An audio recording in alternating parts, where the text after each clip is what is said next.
Welcome to Story Tales. Please like this video and subscribe to Story Tales. I hope you enjoy the story. Let's begin. Julian Maddox's workshop smelled of fresh-cut cedar and linseed oil. His hands, calloused and steady, guided the planer across the wood with practiced precision. Curls of timber fell to the concrete floor as the machine hummed. Outside, through the dust-speckled windows, crescent pines settled into another quiet afternoon. A bell jangled as the workshop door opened. Mr. Forrester called. Said he wants the dining table by Thursday instead of next Monday. Bailey, his part-time receptionist, leaned against the doorframe. The 19-year-old had been working summers at Maddox Furniture since she was 16, one of the few people Julian could tolerate for more than a few minutes at a time. Julian didn't look up. Did he offer to pay extra for the rush? No. Then it'll be ready Monday, like we agreed. He shut off the planer, the sudden silence heavy in the workshop. Anything else? Bailey hesitated. Your wife called. Said she'd be home late again. Julian's jaw tightened. He reached for a rag and wiped sawdust from his hands with methodical strokes. Fine. Thanks. After Bailey left, Julian stood motionless beside his workbench. The clock on the wall ticked past 5. He should pack up, head home, heat up whatever casserole the neighbors had dropped off yesterday. Callie probably wouldn't eat much anyway, the chemo saw to that. Instead, he picked up a chisel and turned to the headboard he'd been working on, losing himself in the rhythm of wood and steel and silence. The house was dark when Julian pulled into the driveway at 8. He'd stayed late at the workshop, telling himself he needed to finish the Andersons' dresser. But the truth hung in the car with him. He was avoiding going home. Julian flicked on the kitchen light. The room was spotless, as it always was. Callie might be sick, but she still kept everything in order. Or maybe she just couldn't stand to look at mess anymore. Now that her body was betraying her, he opened the refrigerator. 3 casserole dishes, each labeled with different neighbors' names. Julian picked the one from the Hansons, Ellen Hanson's chicken, and rice was at least edible. As he waited for the microwave to finish, his phone buzzed. A text from Callie.at the park. Needed fresh air. Don't wait up. Julian stared at the screen. The park. At 8:30 at night. With her immune system compromised by chemo. He typed back. It's late. You okay? The reply came quickly. Fine. Just needed to get out. Julian ate alone at the kitchen counter. The house quiet except for the occasional creak of the old timber frames settling. He and Callie had bought the Victorian 5 years ago. When things were good, when she still smiled at him the way she used to, when they still shared secrets and plans and dreams. Before the cancer, before the silences, that he was loading his plate into the dishwasher when his phone rang. Not Callie, but Tom Shepard, the sheriff. Julian. Tom's voice was official, yet familiar. They'd gone to high school together. Your wife's at the Coach House. Thought you should know. The Coach House was the only bar in Crescent Pines that stayed open past 10. She okay? Julian asked, his voice level. She's fine. Just maybe come get her. Julian's truck growled as he pulled up outside the weathered, clapboard building that housed the Coach House. Through the windows, he could see the usual Thursday crowd loggers, a couple of teachers, the staff from the medical clinic. Callie sat at the far end of the bar, laughing with a man Julian didn't recognize. The stranger was trim, 30-ish, with an expensive haircut and a blazer that looked out of place among the flannel shirts and Carhartt jackets. He leaned close to Callie, one hand touching her wrist as he spoke. Julian pushed through the door. The conversations dimmed as heads turned his way. In a town of 3,000, everyone knew everyone's business, and everyone knew Callie Maddox had stage 3 breast cancer. Evening, Julian. Margot Klein called for behind the bar. Her eyes flicked toward Callie, then back to Julian. The usual, just picking up my wife. Julian crossed the room, aware of the eyes following him. That Callie's smile faded as she saw him approach. Julian, what are you doing here? Tom called. Thought you might need a ride. He kept his voice neutral, aware of the stranger's appraising gaze. I'm perfectly fine, Callie said, her words slightly slurred. A half-empty wine glass sat in front of her. I'm having a conversation with Vince. The stranger Vince extended his hand. Vince Allard. Just moved to town last month. Working on a book about small-town America. His grip was firm, his smile practiced. Your wife has been telling me all about Crescent Pines. She's quite the storyteller. Julian nodded once, his face revealing nothing. Doctor said no alcohol with the meds, Cal. Doctor says a lot of things. Callie's eyes held a challenge. Most of them about how I'm dying anyway. So what's the difference? A few heads turned. Julian stood still, absorbing the blow without flinching. Your wife's a remarkable woman, Vince said, filling the uncomfortable silence. Such energy, such spirit. She's been an absolute inspiration for my writing. Something in the way he said inspiration made Julian's neck tighten. But he simply nodded again and turned to Callie. Whenever you're ready. Callie sighed, then drained her glass. Fine. I suppose it's time for the invalid to go home. She stood, swaying slightly. Vince steadied her with a hand on her elbow. Let me, Julian said, moving between them. Callie pulled away for both men. I can walk. She headed for the door, chin high. Pleasure meeting you, Vince said to Julian, his smile never reaching his eyes. I'm sure we'll see more of each other. Julian said nothing, just followed his wife outside. The drive home was silent. Callie stared out the passenger window, her profile ghost-like in the passing streetlights. Julian kept his eyes on the road, hands at 10 and 2 on the wheel. He's just a friend, Callie finally said as they turned onto their street. Julian didn't respond. I'm allowed to have friends, Julian. Never said you weren't. Callie sighed. You don't have to say it. Your face says enough. Julian parked in the driveway and shut off the engine. My face doesn't say anything. That's the problem. Callie opened her door. It never does. Julian watched her walk to the house, her steps careful but determined. Once, he would have gone after her, would have talked it out. Now, he sat in the darkness of the truck cab, wondering when they'd become strangers. The Crescent Pines Founders Day Festival transformed the town square into a carnival of bunting, booths, and band music. Julian had spent the morning helping set up the Furniture Makers Guild display, a tradition his father had started 30 years earlier. Now, as afternoon sun slanted across the square, he stood watching the cakewalk, nursing a paper cup of lemonade. Julian Maddox, hiding in plain sight, as usual. Owen Kessler approached, his suit as impeccable as always despite the summer heat. The lawyer had been his father's best friend and was one of the few people in town Julian genuinely respected. Owen, Julian nodded. Didn't expect to see you here. Eleanor insisted. Says I work too much. Owen gestured to where his wife stood, chatting with the garden club ladies. She's right, of course. Seen Callie around? Somewhere. Julian's eyes scanned the crowd. Said she wanted to see the quilt display. Owen studied him. How is she? Really? Julian took a sip of lemonade. Good days and bad days. More bad than good lately. And how are you holding up? Julian shrugged. Fine. Owen opened his mouth to say more, but his attention shifted to something over Julian's shoulder. Isn't that your wife with the writer fellow? Allard. Julian turned. Across the square, Callie sat on a bench beneath the oak tree, deep in conversation with Vince. Even from a distance, Julian could see her animation hands moving as she spoke, head thrown back in laughter. She looked more alive than she had in months. She seems to have taken a shine to him, Owen said carefully. He's writing a book, interviewing locals. Julian's voice was flat. Owen's tone suggested he wasn't convinced. Well, I should get back to Eleanor before she volunteers me for the dunk tank. Stop by the office next week. We should talk about updating your will. Both of yours. Julian nodded, eyes still on Callie and Vince. I'll do that. After Owen left, Julian continued watching his wife and the writer. Vince leaned close, saying something that made Callie cover her mouth as she laughed.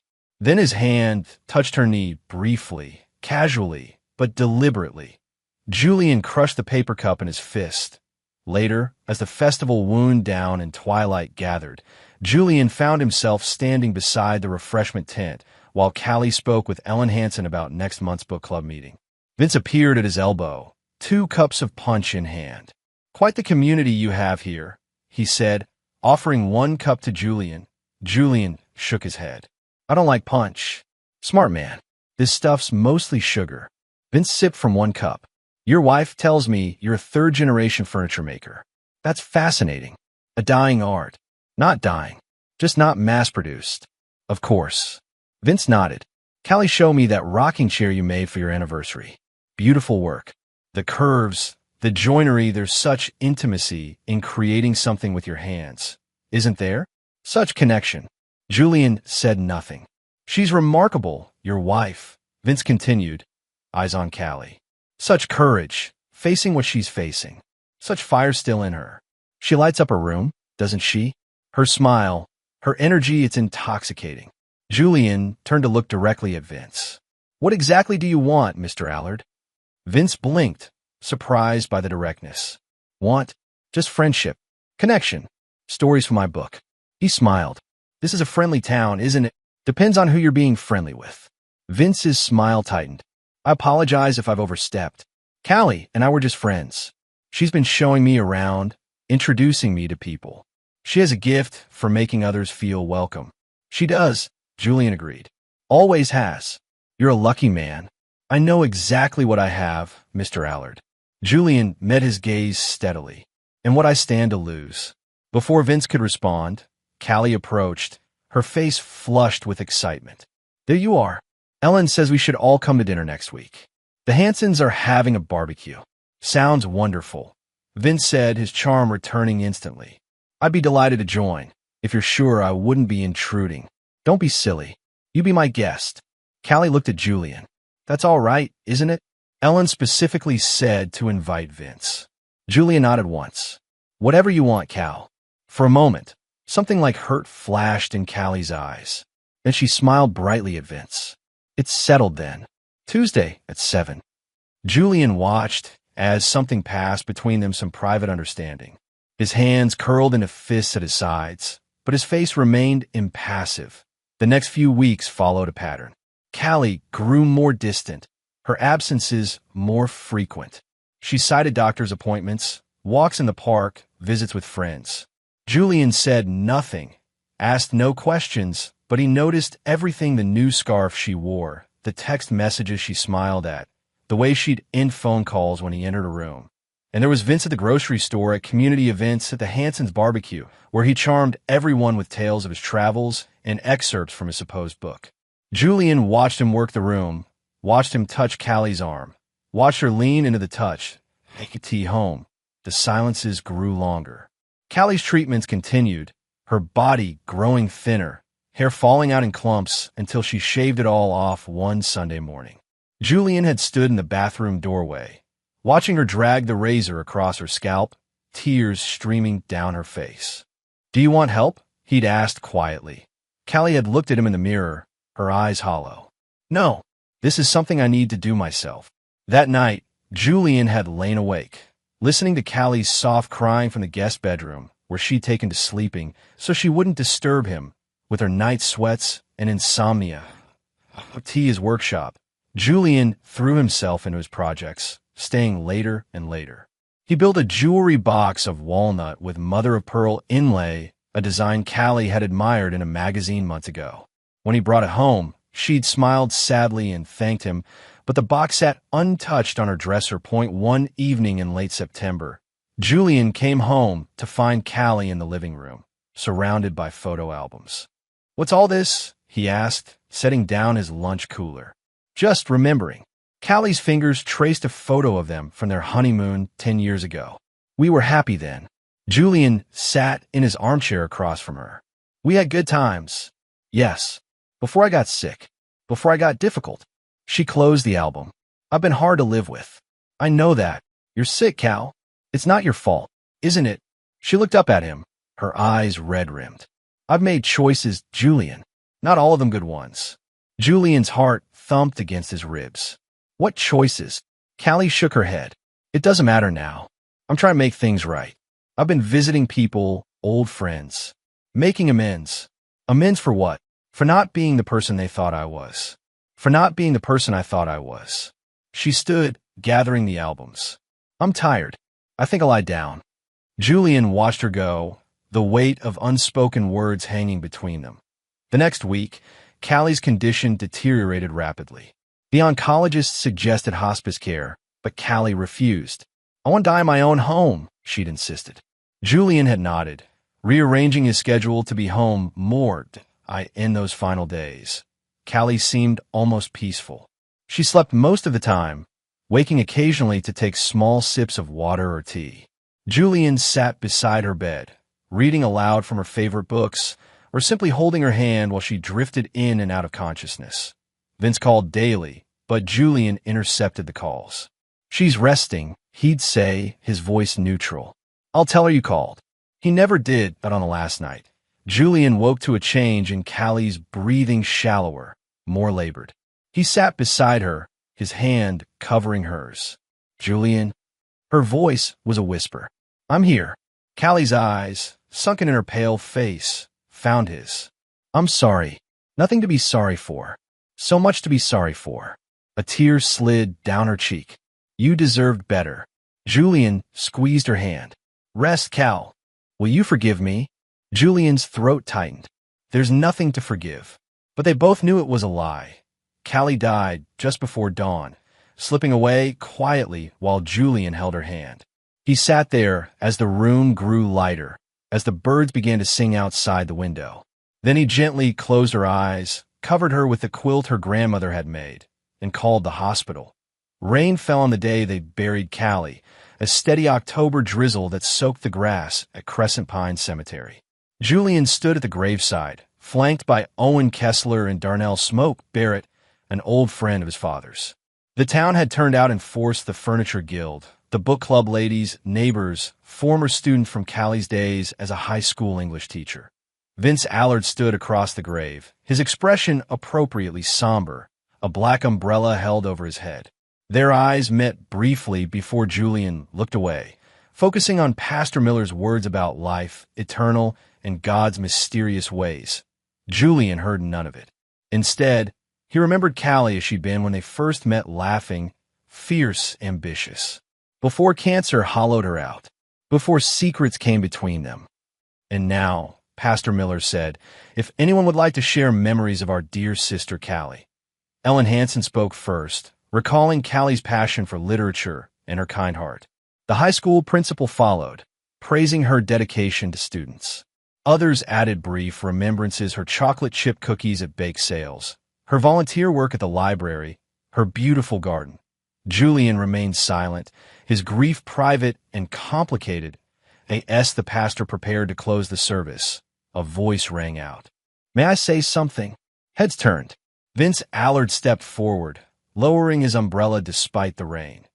Pastor Miller hesitated, glancing at Julian, who gave an imperceptible nod. "Of course," the pastor said. Vince moved to the head of the grave. "I didn't know Callie as long as most of you," he began. "But in the short time I knew her, she changed my life." He looked directly at Julian. "She showed me what real courage looks like, what honesty looks like." Julian's jaw tightened. "Callie confided in me during her final months," Vince continued.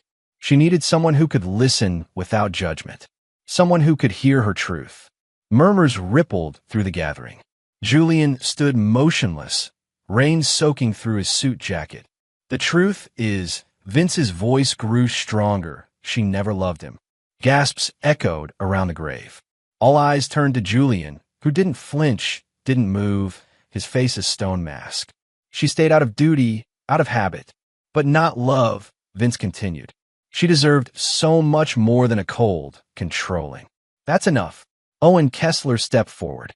"This is neither the time nor place." Vince ignored him. "She was afraid of him, afraid to leave. She told me everything, Mr. Allard." Owen's voice cut like steel. "Step back from the grave, please."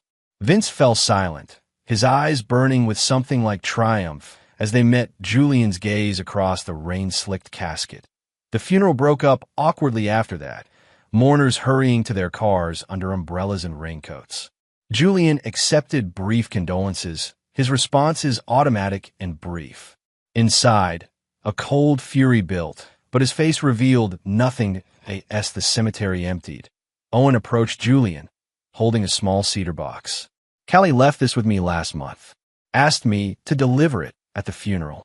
He glanced toward the parking lot, where Vince stood smoking beside his car.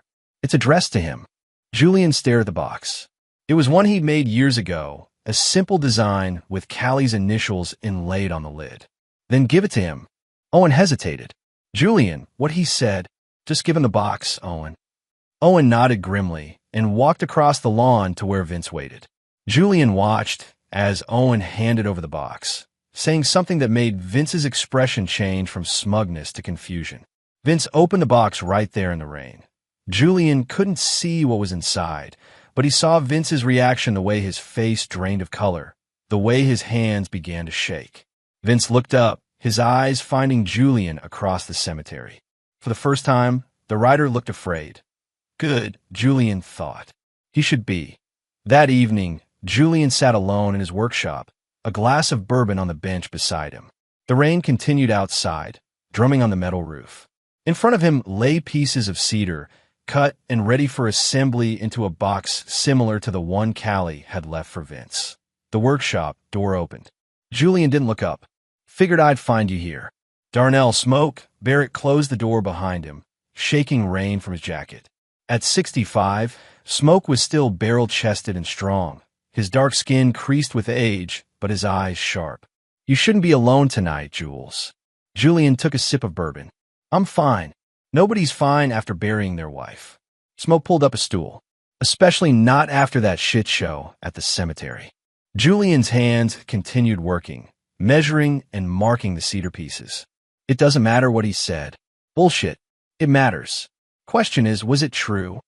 Julian's hands stilled. Some of it, maybe. Smoke nodded slowly. Callie changed this past year. We all saw it. Cancer changes people. So does guilt. Smoke reached for Julian's bourbon, took a sip, and handed it back. What was in the box? Julian resumed his work. Don't know. Don't care. Like hell you don't. Smoke leaned forward. Your daddy would have already torn that writer boy apart by now. I'm not my father. No. You got more control. More patience. Smoke studied him. What are you planning, Jules? Julian looked up, his eyes cold. Nothing that concerns you, old man. Smoke held his gaze, then nodded. Fair enough.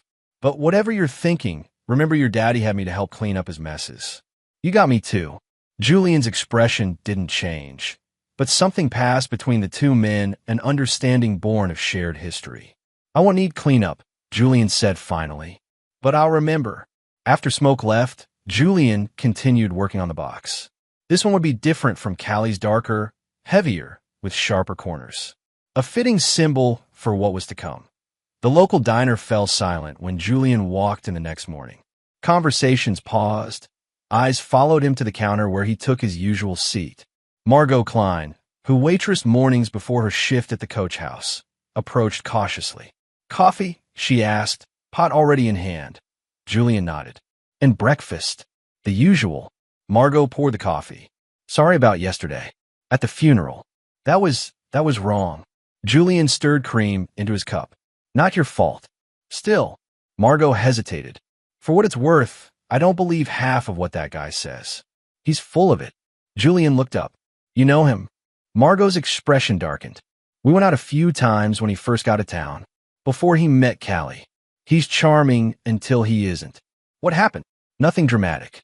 He just disappeared. Stopped calling. Ignore my texts. Then I see him around town with your wife. She flushed. Sorry. That came out wrong. It's fine. Julian sipped his coffee. He mentioned a book he's writing. Ever see any of it? Margot snorted. No. Lots of talk about it, but never show me a page. Between you and me, I'm not sure he's even a real writer. Julian nodded thoughtfully. Thanks, Margot. For what? The coffee. For the truth. After breakfast, Julian drove to the sheriff's office. Tom Shepard looked up from his desk, surprised to see him. Julian, didn't expect you today. How are you holding up? Julian sat across from him. Need information, Tom. What kind of information? About Vince Allard. Tom leaned back in his chair. This about yesterday? Just curious about the man. How long he's been in town, where he came from. Basic background. Tom studied him. This isn't about curiosity, Julian. Call it what you want. The sheriff sighed. Look, I get it. What he did at the funeral that was out of line. But don't go making trouble. I'm not making anything. Just asking questions. After a long moment, Tom nodded. All right. Not much to tell from official records. He rented the Miller's old place about 3 months ago. Paid 6 months up front, cash. Idaho driver's license. No priors, at least none I can access without cause. Keeps to himself mostly, except for Callie, and a few others. Seems to have a way with the ladies. Tom hesitated. I could make some calls, check with contacts in Idaho. Julian stood. I'd appreciate that. Julian. Tom's voice stopped him at the door. Whatever you're thinking, don't. Let the law handle it if there's something to handle. Julian looked back at his old classmate. Sure, Tom. Whatever you say. His next stop was the library, where he used the public computer to search for information on Vincent Allard. There wasn't much, no social media profiles under that name, no published author credits, no local news mentions from Idaho or anywhere else. It was as if the man barely existed on paper. That afternoon, Julian visited Callie's lawyer, Owen Kessler, in his downtown office. I figured you'd be by, Owen said, gesturing to a chair.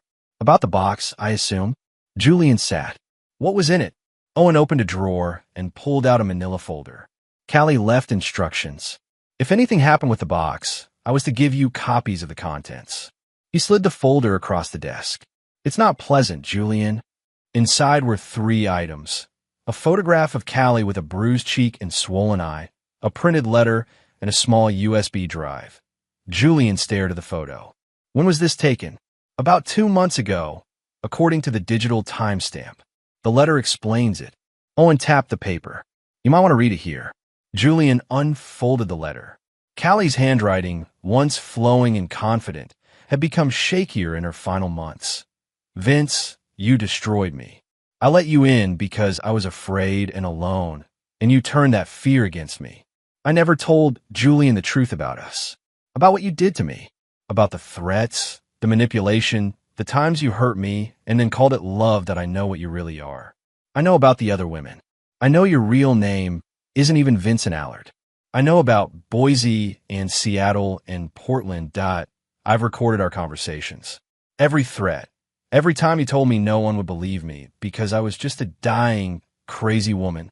Every time you swore you'd hurt Julian if I ever breathed a word. If you're reading this, I'm gone, and I failed to be brave enough to expose you while I lived. But maybe in death, I can protect others from you. Callie. Julian refolded the letter, his movements deliberate and controlled. In the USB drive, audio recordings, Owen said, I listened to verify. It's all there, him threatening her, gaslighting her, admitting to past violence against other women. She was gathering evidence. Julian, why didn't she come to me? To you? To the police? Owen shook his head. Fear, I guess. Fear and shame. And from what's on those recordings, he threatened to hurt you if she talked. Julian sat very still, absorbing this information. He's still in town. For now. But after yesterday, after getting that box. Owen leaned forward. Julian, be careful. The man's clearly unstable. Dangerous. Yes, Julian agreed, gathering the folder. He is. On his way out, Julian paused. Owen, I need one more thing. A name change lookup, if you can manage it. Find out who Vincent Allard really is.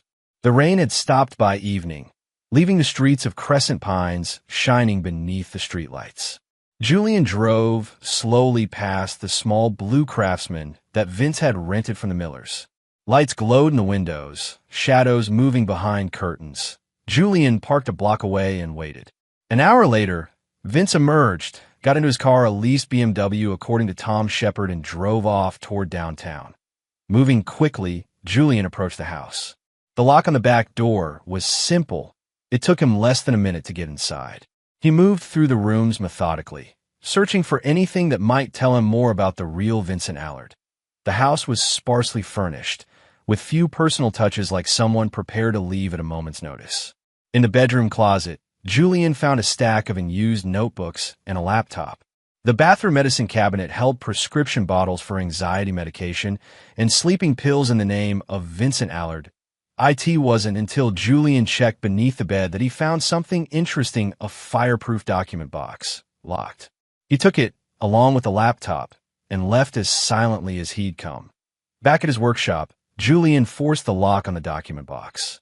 Inside were multiple IDs with different names, but the same photo: Vincent Allard, Vincent Alderman, Victor Allen, James Vickers. credit cards and different names, a small stack of cash, and newspaper clippings about domestic violence cases in Idaho, Oregon, and Washington, none naming Vince directly, but Julian recognized the pattern. The laptop was password protected, but Julian had a friend who could help with that. Bailey's boyfriend worked in IT at the community college. It would take time, but Julian was patient. He was building a case, piece by piece, against the man who had preyed on his dying wife. The sound of tires on gravel outside his workshop pulled Julian from his thoughts. He quickly packed the documents and laptop into a duffel bag and slid it beneath his workbench just as the door opened. Vince Allard stood in the doorway, his face twisted with rage. "Where is it?" he demanded. "I know you took it." Julian straightened, his expression neutral. "This is private property, Mr. Allard. I'm going to have to ask you to leave. My documents, my laptop. You broke into my house and stole them." Vince stepped inside, closing the door behind him. "I want them back. Now." "I don't know what you're talking about." Vince laughed, a harsh sound. "Don't play dumb with me, Maddox. You think I don't recognize your work?" He gestured around the workshop. "The damaged lock on my back door, it has your craftsmanship all over it." Julian remained still, his hands resting on the workbench. "I've been here all evening, working. Ask anyone in town. No one saw you because you're careful." Vince moved closer. "Just like you were careful not to see what was happening with your wife. She was so lonely, so desperate for attention. For touch." His lips curled into a cruel smile.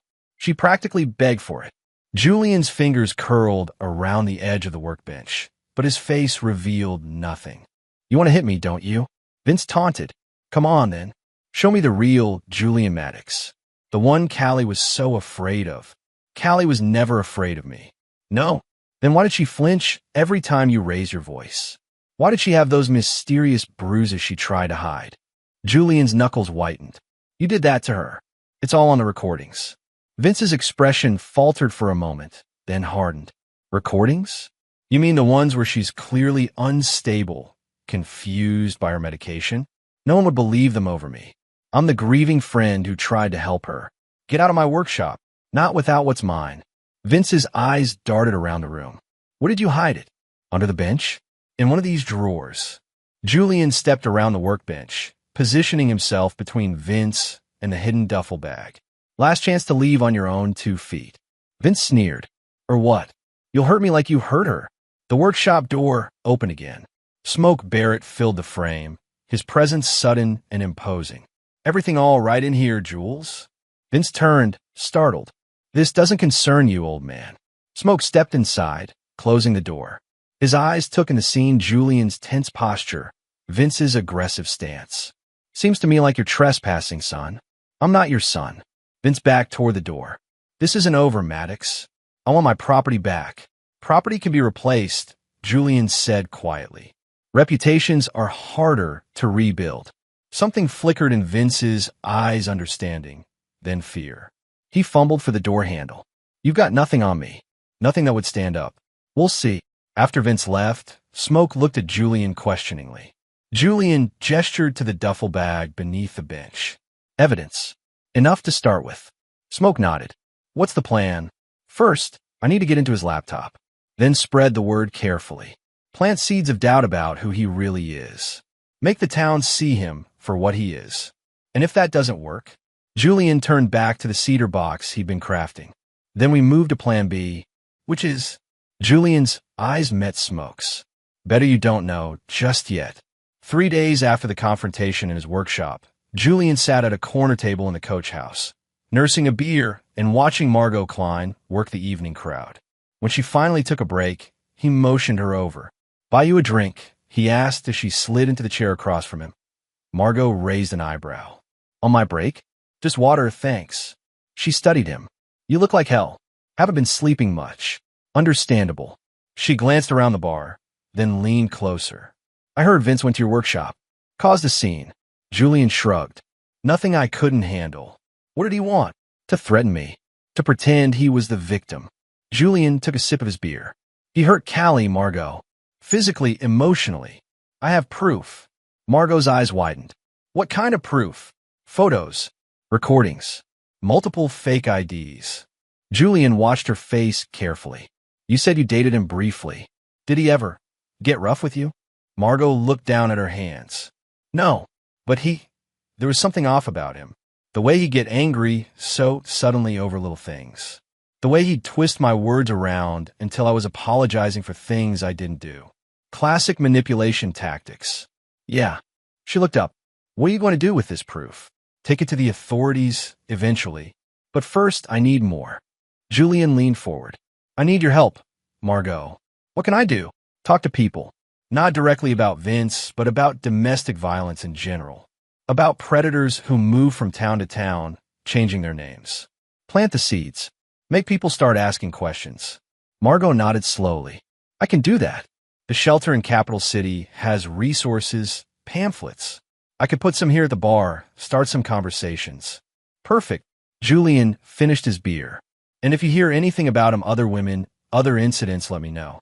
I will. Margot stood as a group of customers entered the bar. Julian, be careful. Men like that, they don't like being exposed.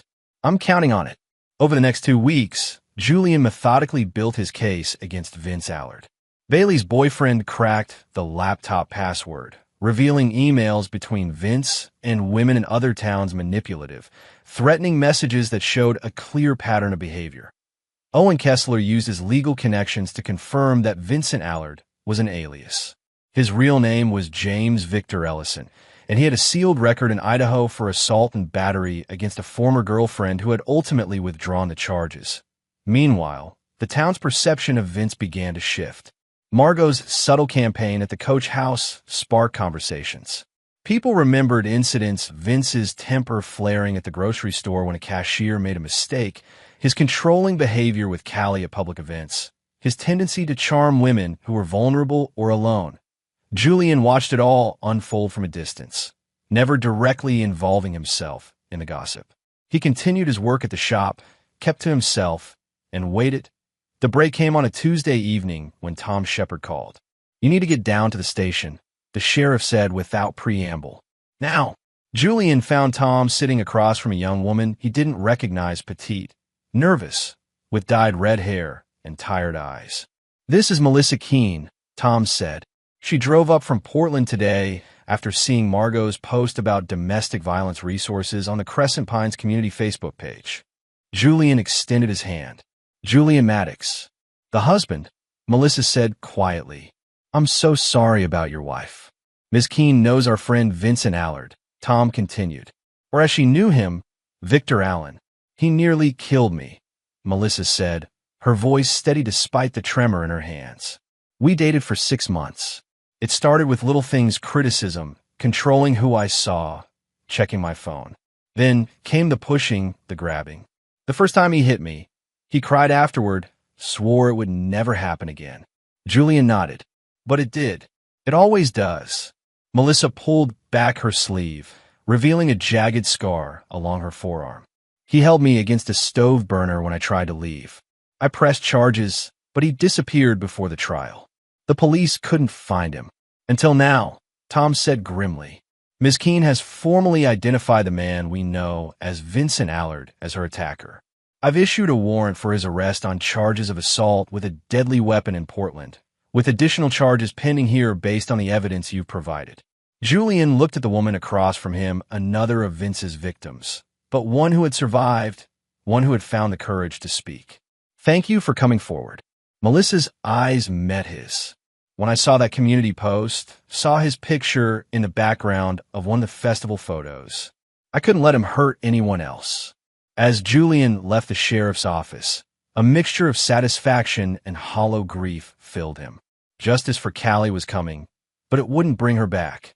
It wouldn't erase the fact that she'd suffered alone, afraid to reach out to him, believing Vince's lies that Julian wouldn't believe her or would somehow blame her. He drove to the cemetery, where Callie's grave was still marked by a temporary plaque until the headstone arrived. The autumn evening was cool, the skies streaked with pink and gold as the sun set behind the mountains. It's almost done, Cal, he said to the fresh earth. He'll pay for what he did to you.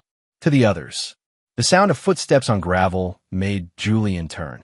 Vince Allard stood 20 feet away, his face haggard, eyes wild. You ruined me, he said, his voice shaking. People are talking. Clients canceling meetings. The bookstore pulled out of my signing. All because of your whisper campaign. Julian stood, facing him across Callie's grave. No, because of what you did. To Callie. To Melissa Keene. To how many others? Vince's expression contorted. They were nothing. Weak, pathetic women who needed to be controlled. Callie was the same, crying over her cancer, seeking pity, playing the victim. The sheriff has a warrant for your arrest. Of course he does. Small-town justice, right? Everyone protecting everyone else. Vince stepped closer. You think I can't talk my way out of this? It'll be my word against a dead woman's and some junkie from Portland. And the recordings. And the emails from your laptop. And whatever else we find when we dig deeper. Vince faltered. You're bluffing. Try me. Julian's voice was quiet, controlled. Run if you want. But understand this. I will find you. Wherever you go, whatever name you use, I will make sure everyone knows exactly who and what you are. For a long moment, they stood facing each other across Callie's grave, the setting sun casting long shadows across the cemetery. Then Vince lunged forward, his hand reaching inside his jacket. Julian didn't move.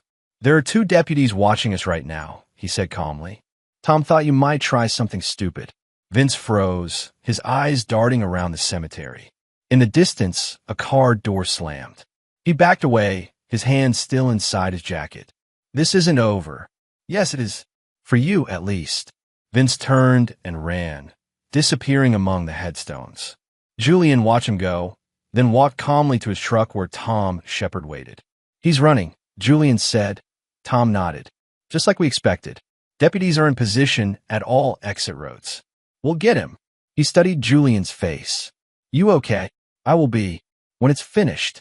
3 days later, Julian stood in the town square where a small crowd had gathered for Callie's memorial event. Unlike the funeral, this was a celebration of her life, photos displayed on easels, her favorite music playing softly, tables laden with food prepared by friends and neighbors. Owen Kessler approached, a newspaper in hand. Thought you'd want to see this. He handed Julian the Capital City Tribune. The headline read, Former Boise man arrested on multiple assault charges, suspected serial abuser. Julian scanned the article. Vince, or James Ellison, as he was now identified, had been caught trying to cross into Canada with false identification. The article detailed his history of abuse, the multiple aliases, the pattern of targeting vulnerable women. Several new victims had come forward after seeing his photo in the news. It worked, Owen said quietly. He'll go away for a long time. Julian folded the newspaper. Good. Your evidence was crucial, especially the recordings Callie made. Julian nodded, his eyes traveling to the memorial display where Callie's photo smiled out at the gathering, not the thin, pale version from her final months, but Callie as she had been years ago, vibrant and strong. She was braver than she knew. Julian said, as evening approached.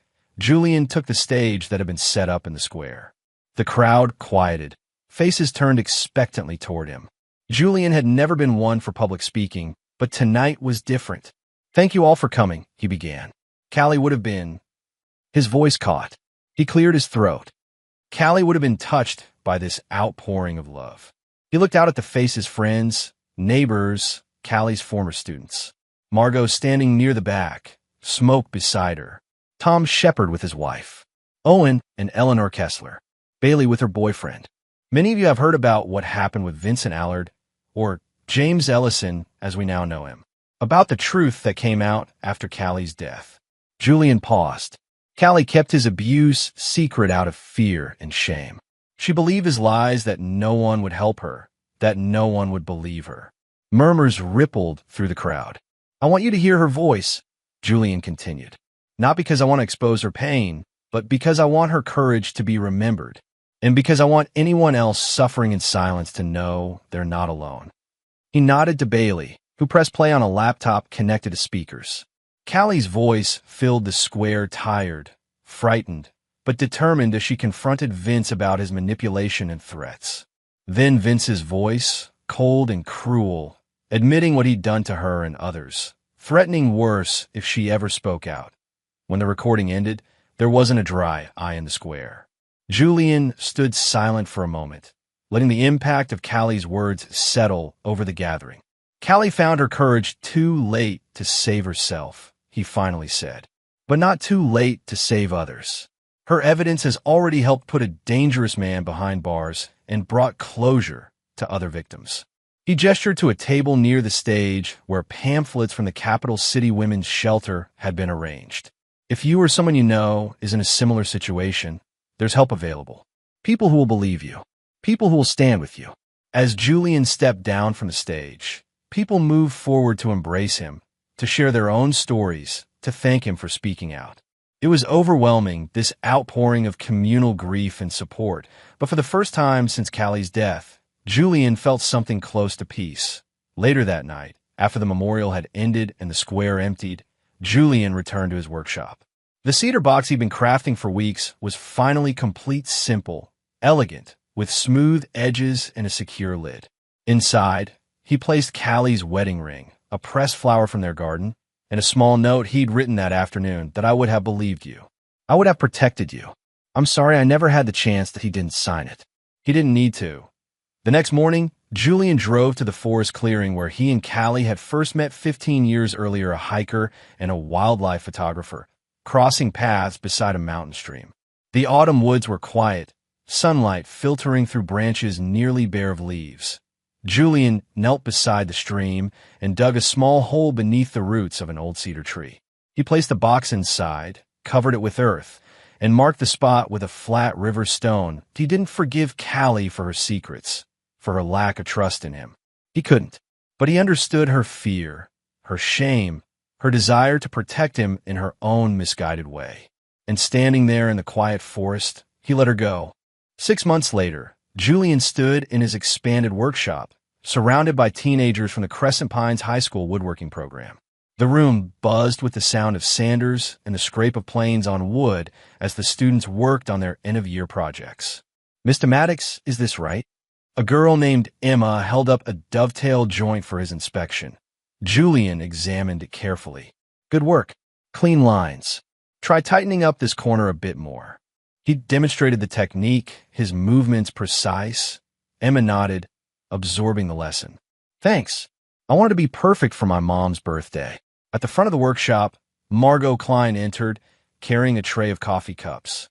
Since the memorial, she'd been spending more time at Maddox Furniture, first as a friend checking in, then as an informal assistant. Last month, Julian had offered her a formal partnership her business since complimenting his craftsmanship. "Coffee break, everyone," Margot called. 20 minutes, then back to work if you want these projects done by graduation." The students gathered around, eagerly accepting the cups and donuts Margot had brought. Julian hung back, watching the scene with quiet satisfaction. After Callie's death, he'd thrown himself into expanding the business, focusing on teaching traditional woodworking to local youth. It gave him purpose, a way to honor his father's legacy while building something new. "Letter came for you," Margot said, handing him an envelope. "From the Idaho Department of Corrections." Julian opened it, scanning the contents quickly. Ellison was denied parole. Multiple victims testified against him. "Good." Margot's voice was firm. "He deserves every day of his sentence." Outside, Smoke Barrett's truck pulled up to the workshop. The former firefighter had become a regular presence at the shop, helping with deliveries and occasionally teaching the students about wood selection and forestry management. "New shipment of cherry from the mill," Smoke announced as he entered. "That dining table for the Foresters can finally get started." Julian nodded. "We'll unload after the students leave." He handed Smoke the letter. "Ellison's staying put." Smoke read it, then folded it neatly and returned it. "Justice served then." He glanced at the students, now returning to their workstations. "These kids turning out any good work? Some of them have real talent." Julian led Smoke to a display of student projects. "Emma's jewelry box there, look at those inlays." And Marcus's coffee table, perfect joinery, no nails or screws. "Your father would be proud," Smoke said quietly. "Of them. Of you." Julian didn't respond, but the words settled somewhere deep inside him. He'd never been one to seek approval or praise, but he knew Smoke was right. His father would approve of the man he'd become: strong, respected, and, when necessary, ruthless in defense of what mattered. As the afternoon sun slanted through the workshop windows, Julian moved among the students, offering guidance, corrections, encouragement.